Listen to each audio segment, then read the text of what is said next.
They say heartbreak tastes like cheap whiskey and bad decisions.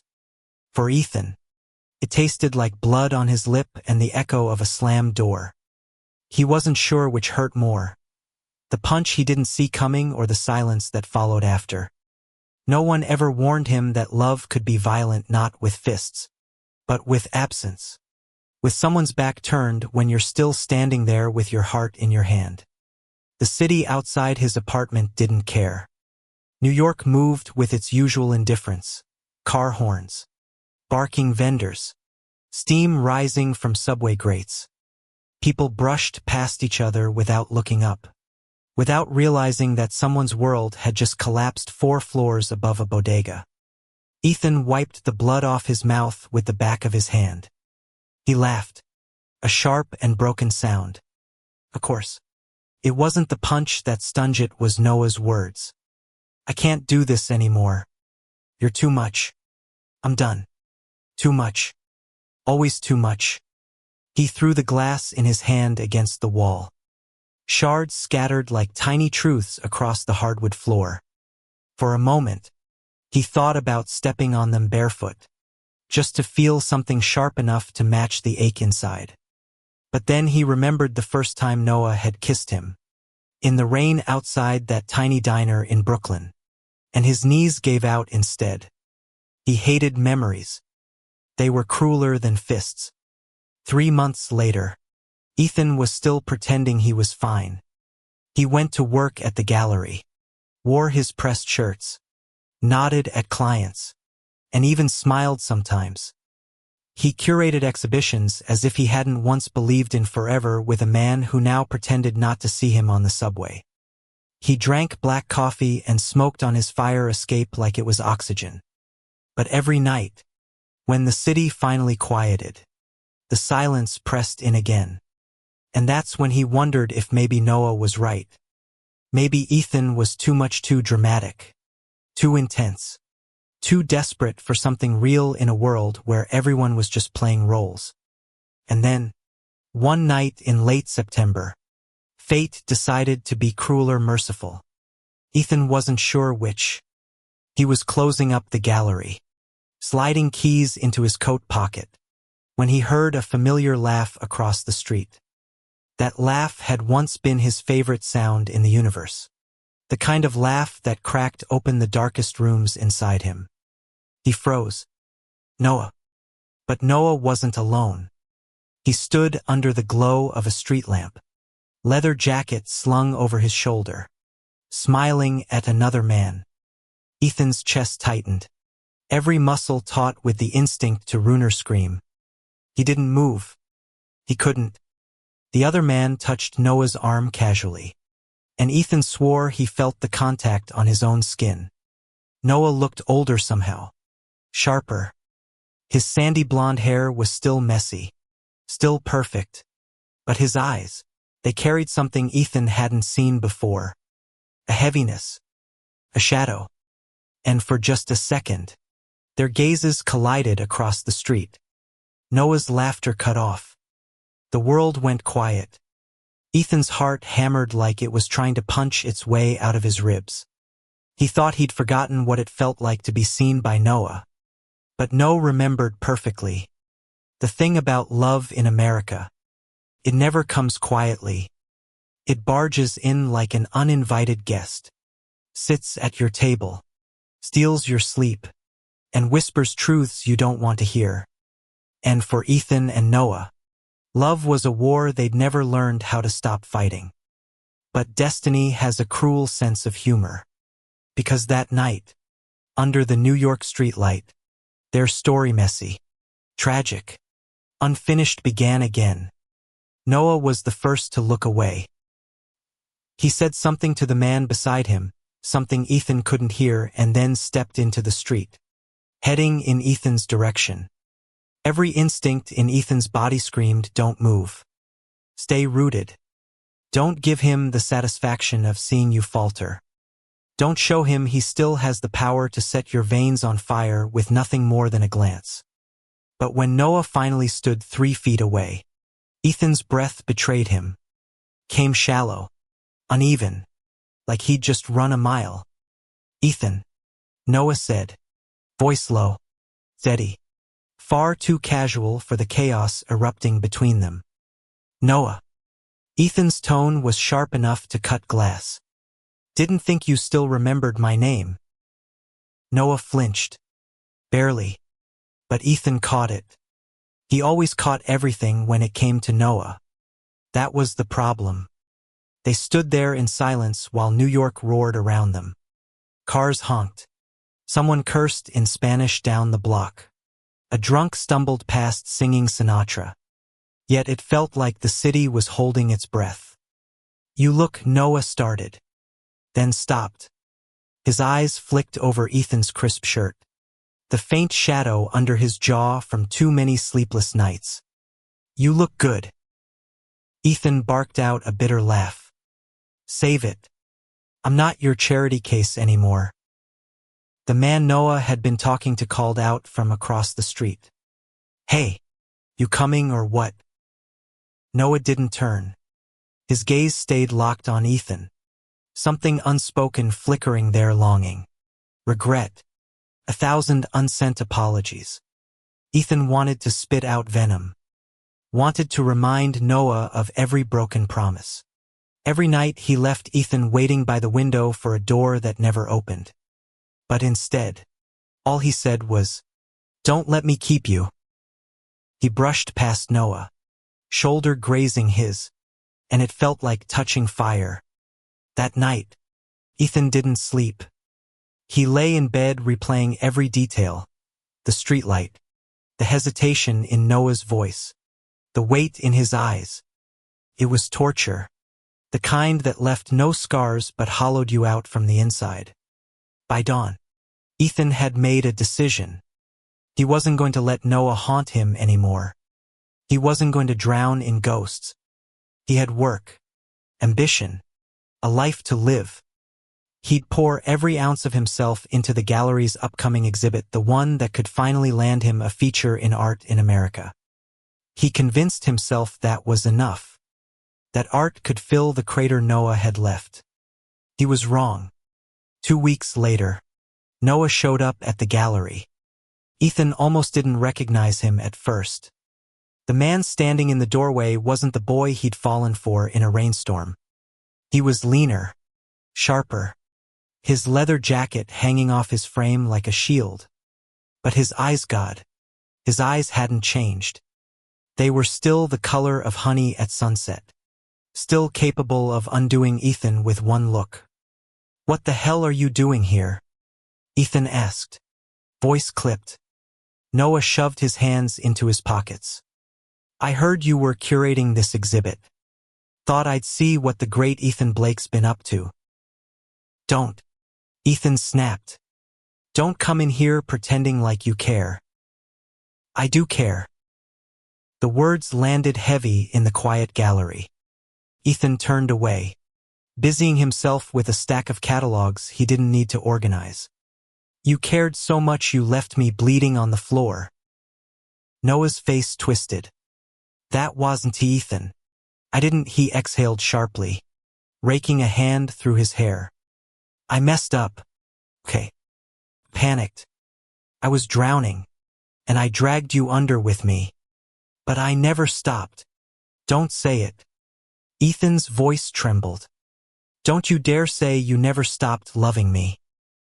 Noah went still. Silence pressed between them like a wall. "Because if you did," Ethan continued, softer now, "then I wasted 2 years waiting for a man who never even knew what love meant." For the first time, Noah looked small.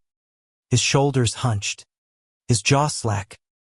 And Ethan hated that part of him still wanted to cross the room. Still wanted to hold him. Still wanted to forgive.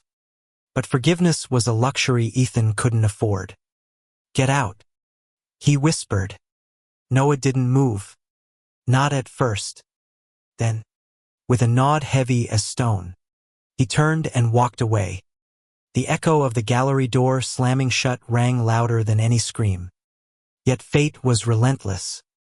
They ran into each other again at a coffee shop in Soho, at a bookstore in Brooklyn, At a benefit gala for the arts where Noah stood across the room in a tailored suit that shouldn't have looked that good on him. It was as if the city itself refused to let them forget. And slowly, against his will, Ethan began to see cracks in Noah's armor. The shadows under his eyes, the stiffness in his smile, the way he sometimes looked like he was one step away from shattering. Then came the night it all unraveled. It was raining because of course it was. New York rain had a way of washing secrets out of people. Ethan was leaving the gallery when he saw Noah sitting on the steps across the street. Soaked through, head in his hands. Something in Ethan's chest lurched. Against every ounce of logic. He walked over. Noah. Noah lifted his head. His eyes were red. His jaw tight. Don't be kind to me right now. I don't deserve it. You look like hell. Good. Noah muttered. That's what I am. Ethan crossed his arms. Cut the drama. What's going on? Noah gave a bitter laugh. You really want to know? Fine. My father's company, the one I swore I'd never touch, just collapsed. Millions gone. Lawsuits piling up. Reporters hounding me like I had a hand in it. And I can't breathe. Ethan. Every time I close my eyes. Feels like the walls are caving in. Ethan swallowed hard. This was the Noah no one else saw, the boy behind the bravado. The man still fighting shadows cast by his family's name. Without thinking, Ethan sat beside him on the wet steps. Their shoulders brushed. The contact was small, but it grounded them both. You should have told me, Ethan said quietly. I didn't want you to think I was weak. Ethan laughed, soft and bitter. Noah, loving someone doesn't make you weak. Lying to them does. Noah's throat worked. His hand twitched like he wanted to reach for Ethan's but couldn't. Not yet. I screwed up, Noah whispered. But I swear to God, Ethan, I never stopped. This time, Ethan didn't stop him. Loving you, Noah finished, voice raw. The words hung in the rain between them, fragile and dangerous. Ethan closed his eyes. For the first time in months, he let himself feel the truth. The ache, the impossible pull toward the man who had broken him and yet was the only one who could put him back together. And he hated that part of him still believed. That night, they didn't fix everything. They didn't kiss under the rain and promise forever. But they sat there, soaked and shivering, talking until dawn. And for the first time in a long time, Ethan thought maybe, just maybe, love wasn't about perfection. Maybe it was about choosing someone even when it hurt. Ethan didn't tell anyone about that night. Not his colleagues at the gallery. Not his friends who had grown tired of watching him circle the same heartbreak like a dog chasing its tail. It became his secret, the memory of Noah drenched in rain, confessing with a broken voice. It was the kind of moment that could either heal you or destroy you, depending on what you did with it. Ethan didn't know yet which way he would fall. For a week, they didn't see each other. Ethan threw himself into work, convincing himself he'd imagined the vulnerability in Noah's eyes. People didn't change overnight. Noah didn't change. But one night, after a late closing shift at the gallery, Ethan found a sketch slipped under his door. It was rough pencil on cheap paper, but unmistakable. Noah had always been an artist at heart, sketching people and places when the world grew too heavy. The drawing was of Ethan sitting on that fire escape he loved, cigarette in hand, city lights bleeding into the night behind him. Beneath it, in messy handwriting, Noah had scrawled, "I'm still here." Ethan's chest tightened. He should have ripped it in half, tossed it in the trash. Instead, he pressed it flat against his kitchen counter, staring until his vision blurred. The next time they met, it wasn't by accident. Noah showed up at the gallery during lunch hour, holding 2 coffees and looking like he hadn't slept in days. Ethan almost told him to leave. Almost. But something about the way Noah stood there nervous, unsure. Nothing like the cocky boy Ethan used to know made him pause. "I'm not here to beg," Noah said. I wanted to sit with you. No expectations." Ethan studied him for a long moment. Then, with a sigh, he nodded toward the benches in the back garden of the gallery.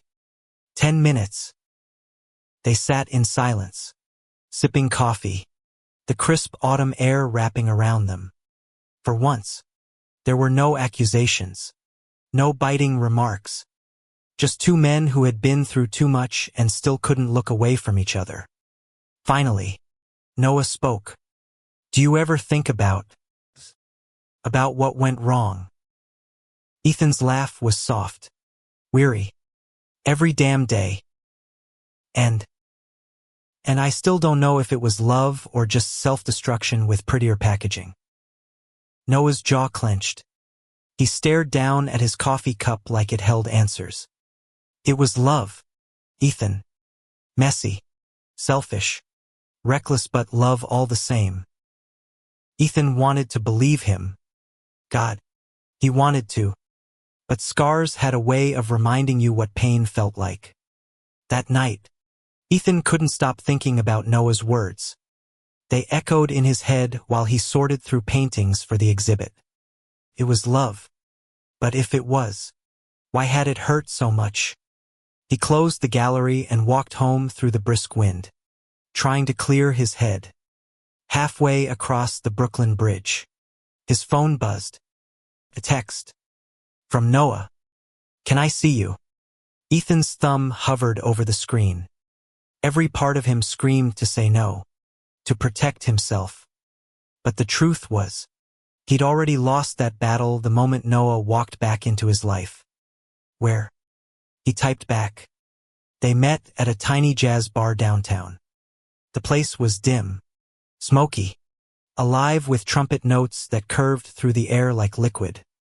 Noah was already there, waiting at a corner table with 2 drinks. He looked out of place too raw, too restless, but his eyes lit up when Ethan walked in. "Didn't think you'd come," Noah admitted. "Neither did I," Ethan replied, sliding into the seat across from him. For a while, they let the music fill the silence. Then Noah leaned forward, his voice low, urgent. "I need to tell you something. Something I should have told you a long time ago." Ethan stiffened. "If this is about your father's company, it's not. It's about us. About why I left." Ethan froze. He had spent countless nights dissecting that moment, trying to understand it. And now, finally, the truth was within reach. Noah's hands shook as he spoke. "It wasn't you, Ethan. It was me. I was terrified. You wanted forever, and I couldn't even promise tomorrow. Not because I didn't love you, but because I loved you too much. You were the first person who made me feel like I wasn't drowning, and it scared the hell out of me. I thought if I stayed, I'd ruin you." Ethan's chest ached. His throat tightened. "So you broke me instead." Noah's eyes glistened. "I thought pushing you away would save you. I was wrong. I've been wrong about everything." The honesty in his voice cut deeper than any lie ever had. Ethan stared at him, torn between rage and the dangerous hope unfurling in his chest. "I don't know if I can forgive you," Ethan whispered. "I don't expect you to, but I'll spend the rest of my life trying." That was the night something shifted. They didn't fall back into each other's arms immediately. Trust wasn't rebuilt in a single conversation. But for the first time, they stopped running from the truth. Over the following weeks, they started seeing each other again slowly, cautiously. Coffee on Sundays, walks through Central Park. Late-night talks on Ethan's fire escape. Ethan found himself laughing again. The sound foreign after so many months of silence. And Noah, for the first time, let someone see the parts of him he usually kept hidden, the fears, the insecurities, the dreams he'd buried beneath his father's shadow. But love, even rekindled, is never simple. Because while Ethan was finally learning how to trust again, Noah was still fighting battles he hadn't confessed. Came to a head one night in December. Ethan had just finished hanging the final piece for the exhibit, a massive, haunting painting about loss and rebirth, when Noah showed up at the gallery looking like he'd been through hell. His knuckles were bruised. His lips split. Ethan rushed over, panic flaring. What happened? Doesn't matter. Noah's voice was tight, brittle. I need to talk to you. Ethan's stomach dropped. He knew that tone. It was the same tone Noah had used the night he walked away. Don't do this, Ethan whispered. Noah's eyes softened, full of sorrow. I'm not leaving you, Ethan. Not this time. But you need to know there are people coming after me. After my family. The lawsuits. The debts. It's worse than I told you. And I don't want to drag you into it. Ethan stared at him, heart pounding. You think you get to decide that? After everything.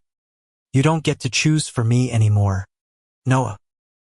Noah's breath hitched. I just want to protect you. Then let me stand beside you, Ethan said fiercely. That's what love is. Not running. Not hiding. Facing it together. For the first time, Noah looked like he believed it. He sank into Ethan's arms, trembling, and Ethan held him as if he could keep the entire world at bay. That night marked a new beginning. The storm around them didn't disappear. Lawsuits still loomed. Debts still threatened. The past still clawed at their heels. But for the first time, Ethan and Noah faced it as a team. And somewhere in the chaos, amidst the wreckage of everything they'd lost, they began to find each other again. The winter wind in New York was merciless. But Ethan hardly noticed. His days blurred into late nights at the gallery and quiet mornings with Noah. The kind of mornings he'd once thought were gone forever. There were moments when it felt almost normal again, coffee steaming on the counter. Noah humming under his breath while sketching in Ethan's kitchen. But beneath that fragile peace, shadows lurked. One evening, Ethan found Noah pacing the apartment. Phone clutched in his hand. Face pale. What is it?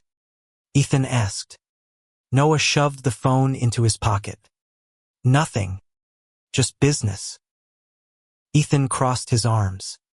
Business doesn't leave you looking like you've seen a ghost. Noah hesitated, then exhaled. It's my father's creditors. They're threatening me now, saying I'm responsible for his debts. Ethan's blood ran cold. That's insane. You had nothing to do with his company. Doesn't matter, Noah said bitterly. In their eyes, the Blake name is enough. They want money, Ethan, and they don't care how they get it. For a long moment, neither spoke.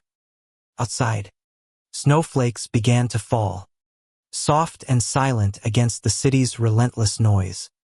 Finally, Ethan stepped forward, taking Noah's hand. Then we'll face it together. Noah's eyes shone with something between gratitude and fear. You don't understand. They don't just want money. They want to ruin me. And if you're with me, they'll come after you too. Ethan squeezed his hand tighter. Let them try. The threats escalated quickly. Strange phone calls in the middle of the night. Men in dark suits lingering outside Noah's building. Anonymous letters slipped under the gallery door. Ethan tried to stay strong, but there were nights he lay awake, staring at the ceiling, wondering if loving Noah was reckless, if choosing him meant losing everything else. And yet, every time Noah fell asleep beside him, arm heavy around his waist, Ethan knew there was no choice. Love wasn't rational. Love was a war you decided was worth fighting. The gallery's winter exhibit opened to critical acclaim. Ethan's name appeared in the New York Times, his curations praised as hauntingly beautiful. But even in that moment of triumph, he felt the storm pressing closer. At the after-party, surrounded by champagne and flashing cameras, Ethan caught sight of a man across the room. Sharp suit, cold eyes, watching Noah like a predator. When Ethan confronted him, the man smiled. "You must be Ethan Blake. Quite the success tonight." "It's Ethan Blake," Ethan corrected coldly. "And you are someone Noah owes a great deal to." The man replied smoothly. "Consider this a friendly reminder. Debts don't vanish just because you fall in love." Ethan's jaw tightened. "Stay away from him." The man chuckled. "That's not how this works." By the time Ethan turned back, Noah was gone. He found him outside, leaning against a brick wall, cigarette trembling between his fingers. "Who was that?" Ethan demanded. Noah's shoulders sagged. "His name's Donovan. He runs half the underground finance in this city. My father borrowed from him when the company started tanking. Now he wants me to pay." Ethan's stomach twisted. "How much?" "Too much," Noah whispered. "More than I'll ever have." Ethan's chest ached with helplessness. He wanted to fix it, to shield Noah from every shadow. But some battles couldn't be fought with money or anger. So he did the only thing he could. He pulled Noah into his arms, holding him like he could stop the world from breaking them apart. The following weeks were a blur of tension and tenderness. They clung to each other harder, as if every touch could erase the danger waiting outside. One night, curled together on Ethan's fire escape under a blanket, Noah spoke in a voice so quiet it almost got lost to the wind.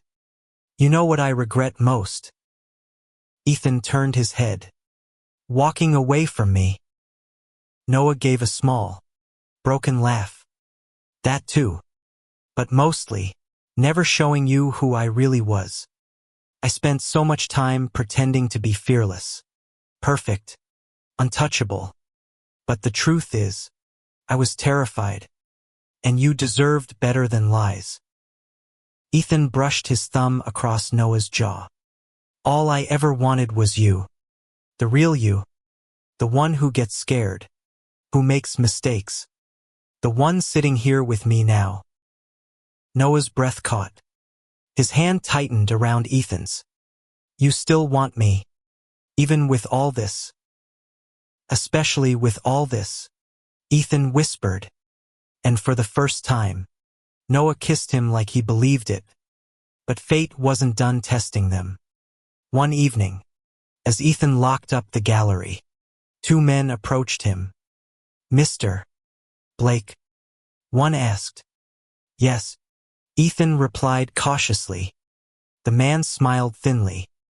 "We'd like a word about your friend Noah." Before Ethan could react, rough hands shoved him against the wall. His heart pounded, adrenaline surging. "Tell Noah," the man hissed. "That time's running out. If he doesn't pay, we won't be so polite next time." Then they were gone, vanishing into the night, leaving Ethan shaken and furious. When Noah saw the bruise blooming on Ethan's jaw, his face went pale. "This is exactly what I was afraid of," Noah said hoarsely. "They're dragging you into this." Ethan cupped his face, forcing him to meet his eyes. "We're already in it together. Noah, stop trying to protect me by pushing me away. I won't let you." Tears glimmered in Noah's eyes. "Unfallen. You're going to get hurt. Then let me choose that risk, Ethan whispered. Noah kissed him like it was the only answer he had left. As Christmas approached, New York shimmered with lights and carols. But Ethan felt the weight of every shadow stalking them. Still, there were moments of stolen joy ice skating at Rockefeller Center. Noah sketching caricatures of strangers in Central Park. Laughter spilling between them like it used to. Ethan began to hope, to believe that maybe love really could outlast the chaos. Until the night Noah disappeared. Ethan came home to an empty apartment. Noah's phone left on the counter. A single note sat beside it. Don't wait up. I need to end this. And Ethan's blood turned to ice. He tore through the city, calling everyone he knew, checking every bar, every street corner. Panic clawed at his chest, each hour stretching into eternity. Finally, just past midnight, his phone buzzed. An unknown number. A voice he didn't recognize drawled. If you ever want to see Noah again, tell him to bring the money tomorrow night. Alone. The line went dead. Ethan's hands shook so violently he almost dropped the phone. His heart screamed with a single truth. He couldn't lose Noah. Not again. That night, Ethan stood at the window, staring at the city that had witnessed every step of their story. For the first time, he understood what people meant when they said love was worth dying for. And when dawn broke, he made his decision. He was going to fight. The warehouse on the edge of Queens smelled like rust and gasoline. Ethan's footsteps echoed as he stepped inside, every nerve in his body screaming that he shouldn't be here. But love had never been safe. And Noah was worth every risk.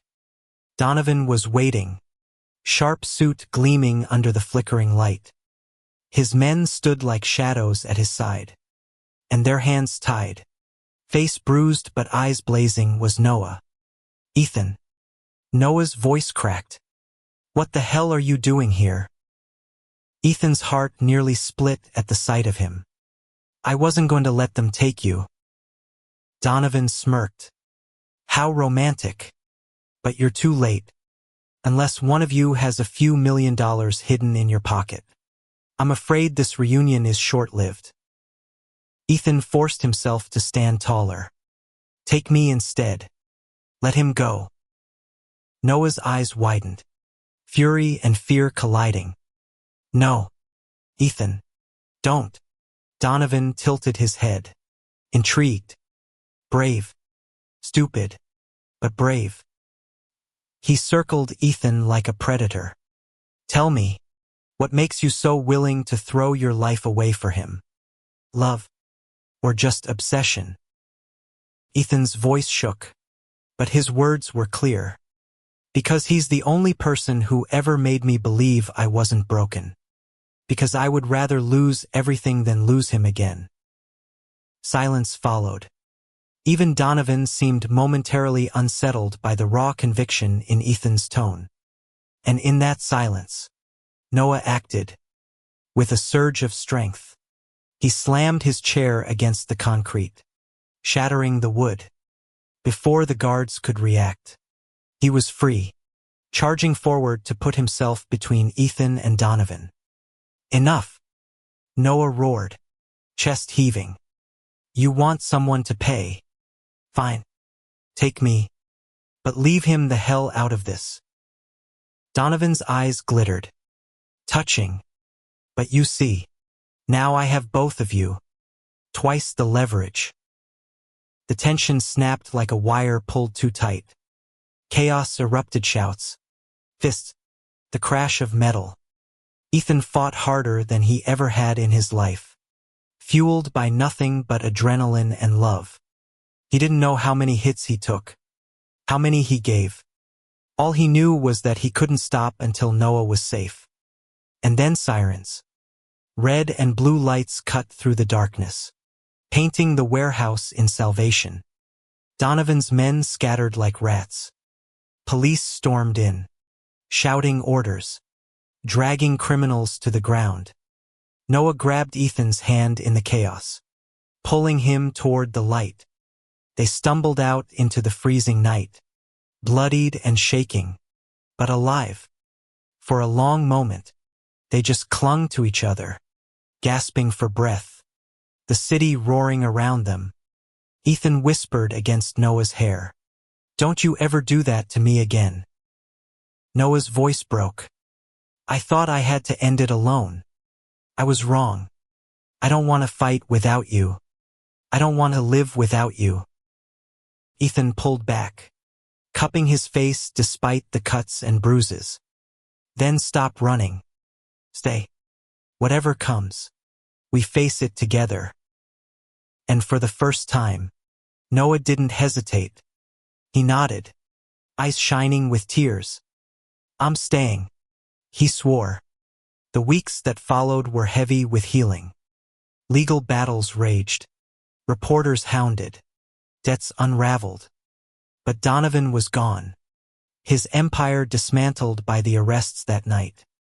Slowly, the storm began to quiet. Ethan's gallery soared, his name etched into the art world as a curator unafraid of honesty and pain. Noah returned to his sketchbook, pouring every scar and every hope into lines that spoke louder than words. And through it all, they chose each other again and again. Some nights were still hard. Noah woke from nightmares, shaking, haunted by shadows of his father and Donovan's threats. Ethan still battled the scars of abandonment, the fear that Noah might disappear again. But they learned to speak, to listen, to hold each other steady when the ground threatened to give way. One spring morning, as sunlight spilled across their apartment, Noah pressed a small box into Ethan's hands. Ethan blinked. "What is this?" "Not what you think," Noah said quickly, nervous laughter spilling out. "It's not a ring. Not yet. But it's a key to the studio I rented. I want you to be the first to see what I've been working on." Ethan opened the box. Inside was a silver key on a thin chain. Simple, but heavy with meaning. His throat tightened. "You're really staying." "I told you," Noah whispered. I soft. "You're home to me now, and I'm not leaving home."